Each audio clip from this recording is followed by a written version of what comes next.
বন্ধুরা, কেমন আছো? আশা রাখি ভালো আছো। আজকে আমি একটি ছবি কোলাজ করব, ঝর্ণার ছবি। তোমরা আমার সাথে এই ছবিটা কোলাজ করতে পারো এবং দেখতেও পারো কত সহজে আমি কাগজ ছিঁড়ে এই ছবিটা ড্রয়িং করব। হালকা একটু রাফ ড্রয়িং করে নিচ্ছি পেন্সিল দিয়ে, কিনে একটু বুঝতে পারি আমি আসলে কি করতে চাচ্ছি।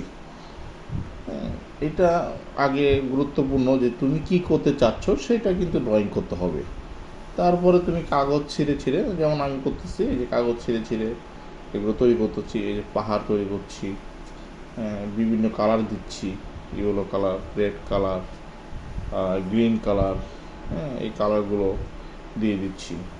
এগুলো দেওয়ার উদ্দেশ্য হচ্ছে হলো যে আলো ছায়া ব্যাপারটা যিনি বোঝা যায়। এখন আস্তে আস্তে করে আমি মোট 3টা পাহাড় ড্রয়িং করেছি। 3টা পাহাড়ের মাঝখানে দিয়ে ঝর্ণার মতো করে পানি পড়তেছে বা পানি নিচে চলে আসতেছে, যেটাকে ঝর্ণা বলা হয়, পাহাড়ি ঝর্ণা।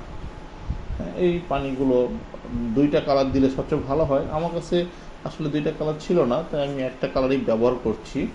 আরেকটা কালার আমি মোম রং দিয়ে, বা যেটাকে বলা হয় মাল্টিমিডিয়া, আরেকটা মিডিয়া ব্যবহার করবো আমি এটার সাথে, সেটা হলো পেস্টেল কালার। সেটা শেষের দিকে ব্যবহার করবো। আমরা এখন আপাতত যে কাগজ ছিঁড়ে ছিঁড়ে যেগুলো লাগে সেগুলো দিয়ে দিচ্ছি। এবং আরেকটা বিষয় হচ্ছে হলো, মাথায় রাখতে হবে কালার কম্পোজিশনটা একটু ভালো হতে হবে। আমি আসলে এই যে পোস্টার কালার টাইপের কিছু মার্কেটে 2 টাকা 3 টাকা করে কালার পেপার পাওয়া যায়, সেগুলোতে করেছি। তুমি চাইলে আরও সুন্দর, আরও কালারফুল, আরও অনেক কালার ব্যবহার করতে পারো। সেটা ম্যাগাজিন, পত্রিকা, তারপর হচ্ছে পেপার, এগুলো দেখবো অনেক ছবি আছে, এগুলোর থেকেও নিয়েও তুমি কালার ব্যবহার করতে পারো। কিন্তু আমি সেটা এখন করছি না, সেটা অনেক জটিল, অনেক সময় সাপেক্ষে। তোমাদের শেখানোর জন্য সহজ টেকনিকে আমি এই কালারগুলো ব্যবহার করে এই ঝর্ণার ছবিটা আঁকার চেষ্টা করছি। তো বন্ধুরা, ভালো, আসলে দেখতেই পাচ্ছ কত সহজে আমি এই ছবিটা ড্র করছি। তোমরা আমার সাথে সাথে ছবিগুলো ড্র করে ফেলতে পারবে।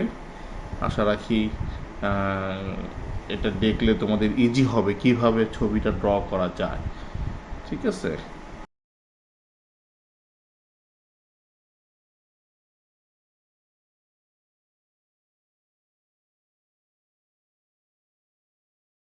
হ্যাঁ, ঠিক আছে বন্ধুরা, তাহলে আজকে এখানেই ভালো থাকো। সামনে অন্য আরেকটি ক্লাস নিয়ে চলে আসব। আজকে আমি শেষ পর্যায়ে একদম। হ্যাঁ, তা আমি যে একটু পরেই শেষ করে ফেলছি ড্রয়িং কাজটা। এই যে আমার কাজ প্রায় শেষের দিকে, এই কাজটি যে কমপ্লিট হয়ে গিয়েছে, দেখতেই পাচ্ছ এখন দেখতে কত সুন্দর লাগছে। বাই।